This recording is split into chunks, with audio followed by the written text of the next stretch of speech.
Hello students. Next ਜਿਹੜੇ ਹੈਗੇ specialized type of chromosomes ਦੇ ਵਿੱਚ ਆਪਾਂ ਅੱਜ ਪੜਾਂਗੇ that is sex chromosomes. ਸੋ ਜਿਹੜਾ sex determination ਦਾ event ਆ ਇਹਦੇ ਵਿੱਚ all type of sexually reproducing organism ਦੇ ਵਿੱਚ ਗੱਲ ਕਰਦੇ completely depends upon the union of different organism which is the main basis of the fertilization. That is depend on the sexual differentiation. So we can say कि organism in which union is taking place is a different, they are different, they are having a male organism and female organism. Even though it's not ਜਿਹੜਾ overall evident case ਆ कि male and female ने ਜਿਹੜੇ differentiation ਹੋਏਗੀ ਉਹਨਾਂ ਦੇ ਵਿੱਚ, but फिर भी अगर आप लो स्केल तो देखते हैं जिदा तुसी एलगी बैक्टीरिया फंजाई सारे पढ़े ने उन्होंने विच भी किते ना किते डिफरेंसीएशन अपने को देखने नू मिलती है। लाइक अपने को जिनमें इन केस ऑफ बैक्टीरिया आ बैक्टीरिया तुसी पढ़िया ना उहदे विच की हुंदा सैक्स जिहड़ा डिटरमिन हुंदा बाय द प्रेजेंस और एबसेंस ऑफ फर्टिलिटी फैक्टर। सो उहदे नाल जिहड़ी हैगी नो डाउट कंप्लीट डिफरेंसीएशन नहीं हैगी कि this is a male organism this is a female organism, but फिर भी कुछ ना कुछ जो डिफरेंसीएशन जोड़े अपने को देखने नू मिलते हैं। और इन केस ऑफ जोड़ा अपने को क्लेमाइडोमोनास सिंगल सैल्ड एलगी जी तुसी पढ़ चुके हो ऑलरेडी दी रिप्रोडक्शन भी सारा कुछ तुसी पढ़िया इन डिटेल कि जोड़े हैगे ने कि फर्टिलिटी जोड़ा हैगा फैक्टर कह लो जां हो जो भी फर्टिलिटी नू कंट्रोल करता that is on plasmid. So जोड़ा sex is determined by the genes found in ordinary chromosome. So जोड़ा आप प्लाज्मिड आपां नू कोई स्पैशलाइज्ड टाइप ऑफ क्रोमोसोम तो नहीं कह सकते, दिस ऑर्डनरी जीनोम आ उस ऑर्गेनिज्म का नॉर्मल जीनोम आ हो। सो इन दैट केस के ओनली ऑर्डनरी क्रोमोसोम्स ने जोड़े that control the sexuality of the organism. Allosomes जोड़े कंप्लीटली एबसेंट होंगे ने उन्होंने केसां दे विच। जदों आपां थोड़ा हायर ऑर्गेनिज्म वाल मूव करते हैं like in case of any plant for example we have taking the example of zea mays उहदे विच की आ कि टैसल्स होंगे ने और कॉब होंदी है। टैसल रिप्रजेंट करते हैं मेल इनफ्लोरेसेंस नू और कॉब रिप्रजेंट करता है फीमेल इनफ्लोरेसेंस नू। और उन्हों की जी डेवलपमेंट आ भी अंडर सैपरेट जीन्स होंदी है कि स्पैसीफिक जीन्स ने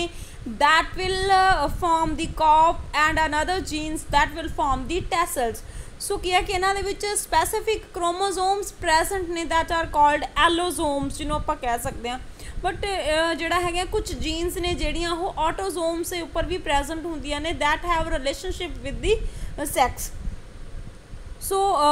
कुछ जिहड़ियां हैगियां कि लोअर टू हायर ऑर्गेनिज्म जिहड़ी हैगी आ कुछ टाइप ऑफ डिफरेंसीएशन जी है दोनों टाइप के ऑर्गेनिज्म दे विच अपने को मिलती है। First of all in 1891 H Henking find a nuclear structure in the sperm of insect. एक इंसैक्ट की बॉडी के विच उन्होंने उहदे स्पर्म नू ऑब्जर्व किया जिहदे विच उहनूं एक ना यूनीक चीज़ है उन्होंने जिहड़ा कुछ न्यूक्लियर स्ट्रक्चर मिली that he named as X body उन्हें उन्होंने कहता। After the जी हैगी working of H. Hanking, so many years after Clarence and McLong, Clarence McLong ने जिहड़ा grasshopper दे sperm नू study किया ते he found there is an unusual genetic structure which he called as a heterochromosome. So Hanking ने firstly किया कि उन्होंने भी कुछ मिलिया he named as X body. Clarence McLong नू भी same grasshopper दे sperm दे विच कुछ unusual structures मिली he named it as heterochromosome. But ये एक चीज़ सी कि मैकलॉन्ग ने फाइंड किया कि कुछ जोड़े है ने sperms they have this unusual structure but others जोड़े ने उन्होंने इस जी स्ट्रक्चर आ वो नहीं मिलती। तो दैन 1906 के विच अपने को जोड़ा एडमंड एंड विल्सन ने जी पूरी ये क्लैरिफिकेशन दी अपने को कि उन्होंने इंसैक्ट प्रोटोनर के उपर काम किया। ਉਹਦੇ ਵਿੱਚ ਕੀ ਸੀ अगर तो ਆਪਾਂ ਜਿਹੜਾ ਹੈਗਾ ਆ फीमेल सैल ਨੂੰ देखते हैं फीमेल सैल ਦੇ ਵਿੱਚ ਕੀ ਸੀਗਾ कि 14 नंबर ऑफ क्रोमोसोम्स ने including 2 x chromosome. So but in case of mails ਦੇ ਵਿੱਚ ਕੀ ਸੀ ओनली 13 क्रोमोसोम ਸੀਗਾ ਜਿਹਦੇ ਵਿੱਚ ओनली एक एक्स क्रोमोसोम प्रेजेंट ਸੀਗਾ instead of 2 x chromosome that is found in female. During the ਜਦੋਂ oogenesis हो रही है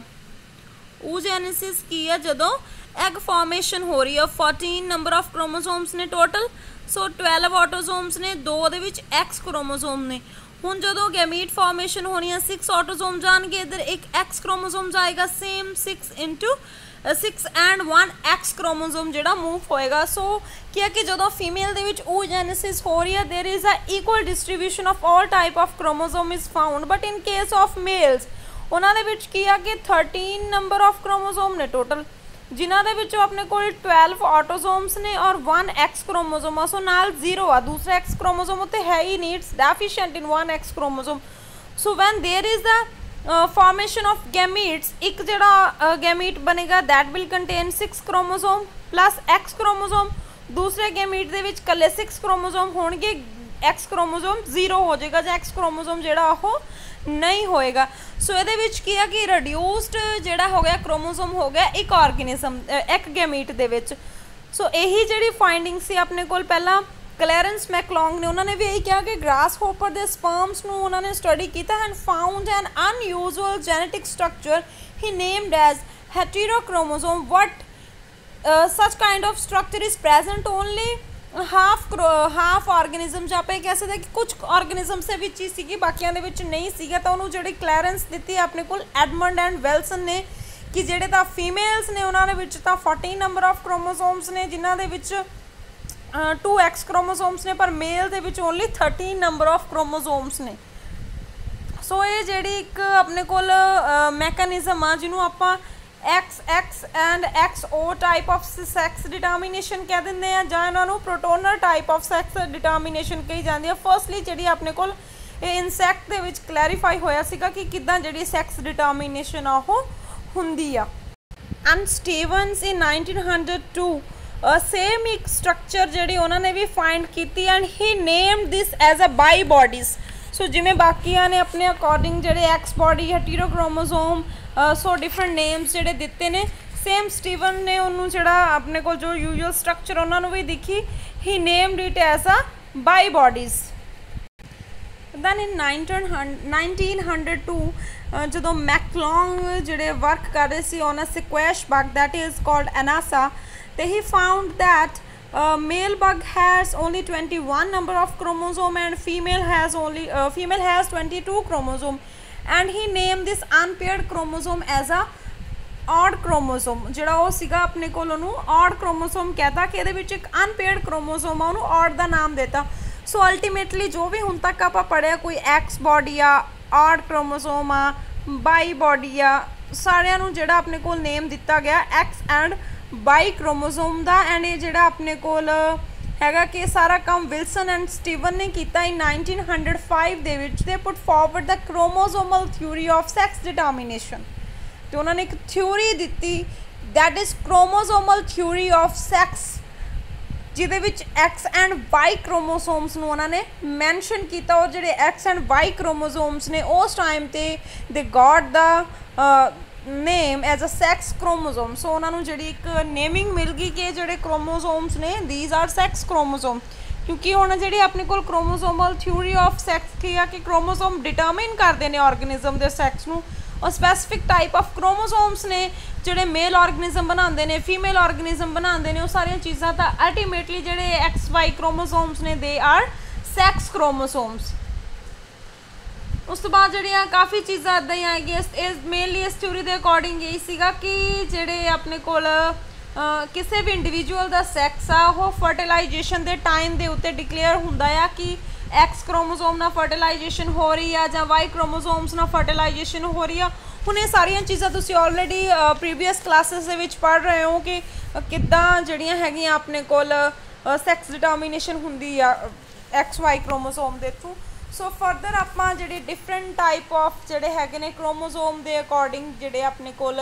किद्दां कॉम्बीनेशन आ सैक्स क्रोमोसोम का डिफरेंट ऑर्गेनिज्म दे विच किसी दे विच XO टाइप जिवें आपां हुणे ही पढ़ी आ किसी दे विच XY टाइप ऑफ क्रोमोसोम्स ने किसी दे विच Z नाल रिप्रजेंट करने so different type of combinations ने ना सैक्स क्रोमोसोम दियां that determine the sex of an individual we will discuss in detail one by one First of all we have XX and XY type very common type जिहड़ी हुण तक तुसीं पढ़ी आ, mainly इहदे बारे काफ़ी ज़्यादा डिटेल दे विच सॉरी पढ़िया है। इन केस ऑफ ह्यूमनस तुसीं सारा कुछ पढ़िया है during your +2 +1 I think so. So अपने कोल आ गया, this is also called Lygaeus type और ड्रोसोफिला टाइप, ठीक है। अकॉर्डिंग टू जेडे जेडे ऑर्गेनिज्म दे विच मिली आ उहदे अकॉर्डिंग डिफरेंट साइंटिस्ट्स ने उन्होंने नाम देते आ। और जेड़ा इहदे विच अपने कोल किया कि most of the fruit flies mammals even including humans उन्हां दे विच सच काइंड ऑफ जिहड़ी सैक्स डिटर्मिनेशन मिलदी आ। और in all the type of organism it of XX and XY type, female is homomorphic, homogametic और isomorphic means containing 2X chromosome, XX similar type of chromosome, or in case of males it contain heteromorphic sex chromosome or these are heterogametic। heteromorphic chromosome means X and Y। heterogametic क्यों कह देने आपां, एक gamete दे विच X chromosome जाऊगा, एक gamete दे विच Y chromosome जाऊगा। सो ਉਹਦੇ according heterogametic कह दिंने आ। और हेटेरोमॉर्फिक दा किया कि दो डिफरेंट टाइप ऑफ जेडे क्रोमोसोम्स ने जेडे वो प्रेजेंट ने। हुण इहदे विच अपने कोल किया कि जेड़ा बाई क्रोमोसोम आ मेनली जेड़ा है हेटेरोक्रोमैटिक हुंदा, स्मॉल साइज दा हुंदा। और there is a example in case of Drosophila it's hooked, ठीक है। जेड़ा बाई क्रोमोसोम आ वो हुक्ड आ। So there are so many differences we have in X and Y chromosome, like Y chromosome is most of the part is heterochromatic or small in size, but otherwise फिर भी despite of these all the differences Y chromosome pair with the X chromosome during the meiosis। क्यों जड़ी pairing हुंदी है X और Y chromosome the? I think I have told you about homologous condition, that is homologous का meaning की आ, एक आप normal पढ़ते हैं दैट इज़ होमोलोगस जिहदे विच पूरे दे पूरे क्रोमोसोम ने जिहड़े दोनों वो होमोलोग इक्वल सेम सीक्वेंस हुंदा है। बट इन केस ऑफ होमियोलोगस जिवें XY क्रोमोसोम आ थोड़ा जिहा ही सीक्वेंस जिहड़ा रिजेंबल करदा। फॉर एग्जांपल सिर्फ इन्ना सीक्वेंस इन्हां दा सेम होऊगा, बाकी जिहड़ा सारा डिफरेंट होगा, दैट इज़ कॉल्ड होमियोलोगस। और सच जिहड़े हैगे अपने कोल X एंड Y क्रोमोसोम्स ने जिहड़े वो होमियोलोगस टाइप ऑफ क्रोमोसोम हुंदे ने, एक सैगमेंट ही जिहड़ा हैगा इन्हां दा सेम हुंदा आ, बट बाकी the remaining segment of Y chromosome आ जिहड़े वो नॉन होमोलोगस ने and carries only Y linked genes that are called holandric genes. Only male character नूं रिप्रजेंट करन वालियां जीन्स जिहड़ियां उन्हां दे विच हुंदियां ने, मेनली जिहड़ी अपने कोल की आ TDF gene, that is TDF factor कह सकते हैं आप इहनूं। SRY जीन जिहड़ी कोड करदी है TDF फैक्टर नूं, that is testis determining factor. So की है कि मेल्स दे विच जिहड़े सैक्सुअल करैक्टर आ उन्हां नूं कंट्रोल करन वाली जीन ने जिहड़ियां वो सारियां बाई क्रोमोसोम ते प्रेजेंट हुंदियां। सो ये वालियां जीन जिहड़ियां X क्रोमोसोम दे उपर प्रेजेंट नहीं हो सकदियां। X उपर किहड़ियां जीन्स होणगियां जिहड़ियां फीमेल्स दे करैक्टर दे नाल रिलेट करदियां ने। सो इट मीन क्या कि only small segment of X and Y chromosome is homologous. So that condition is known as homologous. So here in the picture you can say this is this is the X chromosome and this is the Y chromosome. X chromosome is large in size as compared to the Y chromosome. If there is both X and Y chromosome is present, as we know कि Y chromosome दे उपर एक gene हुंदी है that is known as SRY gene, जिहड़ी अपने कोल testis determining factor the production करदी आ। हुण ये जिहड़े हैगे ने TDF जदों बनदा आ तां TDF की करदा है, it induces the medulla of gonads for the formation of testis. Embryonic stage दे विच जिहड़े गोनाड्स हुंदे ने उन्हां नूं सिग्नल दिंदा आ कि ये वाला जिहड़ा अपने कोल एम्ब्रियो बन रहा है उहदे विच टेस्टिस दी फॉर्मेशन होनी आ। फिर टेस्टिस की करदे ने, they produce the testosterone, a male hormone जिन्हें सारे ही मेल्स के करैक्टर्स नूं जिहड़ा हैगा आ कंट्रोल करना आ। ਜਿਵੇਂ ਜਿਹੜਾ ਹੈਗਾ ਹੈਵੀ ਮਸਕੂਲੇਚਰ, ਬੀਅਰਡ, ਡੀਪ ਵੌਇਸ ਔਰ ਆਲ ਟਾਈਪ ਆਫ ਜਿਹੜੇ ਸੈਕੰਡਰੀ ਮੇਲ ਕਰੈਕਟਰਸ ਨੇ, ਸਾਰੇ ਹੀ ਜਿਹੜੇ ਕਰੈਕਟਰਸ ਨੇ ਉਹ ਟੈਸਟੋਸਟੀਰੋਨ ਆ ਜਿਹੜਾ ਉਹ ਡਿਵੈਲਪ ਕਰਦਾ ਆ। ਸੋ ਅਨਦਰ ਕੇਸ ਆਪਣੇ ਕੋਲ ਕੀ ਆ, there are both X and X chromosome. ਹੁਣ ਦੋਨੋਂ ਐਕਸ ਕ੍ਰੋਮੋਸੋਮ ਨੇ, ਬਾਈ ਕ੍ਰੋਮੋਸੋਮ ਹੈ ਨਹੀਂਗਾ ਇਹਨਾਂ ਦੇ ਵਿੱਚ, ਤਾਂ TDF ਫੈਕਟਰ ਨਹੀਂ ਬਣੂਗਾ ਕਿਉਂਕਿ SRY ਜੀਨ ਜਿਹੜੀ ਆ ਵਾਈ ਕ੍ਰੋਮੋਸੋਮ ਤੇ ਉਹ ਜੀਨ ਹੋਊਗੀ ਤਾਂ ਆਪਣੇ ਕੋਲ TDF ਫੈਕਟਰ ਬਣੂਗਾ। ਜਦੋਂ TDF ਫੈਕਟਰ ਹੀ ਨਹੀਂ ਬਣਿਆ ਤਾਂ ਕੀ ਹੈ, ਐਮਬਰੀਓਨਿਕ ਕੋਰਟੈਕਸ ਨੂੰ ਕੋਈ ਸਿਗਨਲ ਨਹੀਂ ਗਿਆ ਕਿ ਉਹਨਾਂ ਨੇ ਟੈਸਟਸ ਬਣਾਉਣੇ ਨੇ, ਤਾਂ ਉਹਨਾਂ ਨੇ ਆਪਣਾ ਨਾਰਮਲ ਫੰਕਸ਼ਨ ਕਰਨਾ ਕਿ ਇਹ ਜਿਹੜੇ ਹੈਗੇ ਨੇ ਆਪਣੇ ਕੋਲ ਓਵਰੀਜ਼ ਦੀ ਫਾਰਮੇਸ਼ਨ ਕਰ ਦੇਣਗੇ, ਓਵਰੀਜ਼ ਬਣ ਗਈਆਂ, ਟੈਸਟੋਸਟੀਰੋਨ ਦੀ ਪ੍ਰੋਡਕਸ਼ਨ ਨਹੀਂ ਹੋਊਗੀ ਹਾਰਮੋਨ ਦੀ। ਸੋ ਅਲਟੀਮੇਟਲੀ ਕੀ ਆ ਕਿ ਉਹ ਐਮਬਰੀਓ ਡਿਵੈਲਪ ਇਨਟੂ ਦਾ ਫੀਮੇਲ ਔਰ ਸਾਰੇ ਹੀ ਫੀਮੇਲ ਕਰੈਕਟਰ ਜਿਹੜੇ ਉਹਦੇ ਵਿੱਚ ਹੋਣਗੇ। ਠੀਕ ਹੈ, ਹੁਣ ਆਪਾਂ ਇਹ ਦੇਖ ਲਿਆ ਕਿ ਐਕਸ ਵਾਈ ਕ੍ਰੋਮੋਸੋਮ ਅਗਰ ਹੈਗੇ ਤਾਂ ਆਪਣੇ ਕੋਲ SRY ਜੀਨ ਪ੍ਰੈਜ਼ੈਂਟ ਆ, ਅਗਰ ਐਕਸ ਆ ਤਾਂ SRY ਜੀਨ ਐਬਸੈਂਟ ਆ, ਜਿਹਦੇ ਕਰਕੇ ਐਮਬਰੀਓਨਿਕ ਸਟੇਜ ਦੇ ਵਿੱਚ ਡਿਟਰਮੀਨੇਸ਼ਨ ਹੁੰਦੀ ਆ ਕਿ ਜਿਹੜਾ ਬੇਬੀ ਦਾ ਸੈਕਸ ਆ ਉਹ ਕੀ ਹੋਏਗਾ, ਮੇਲ ਹੋਏਗਾ ਜਾਂ ਫੀਮੇਲ ਹੋਏਗਾ। But there is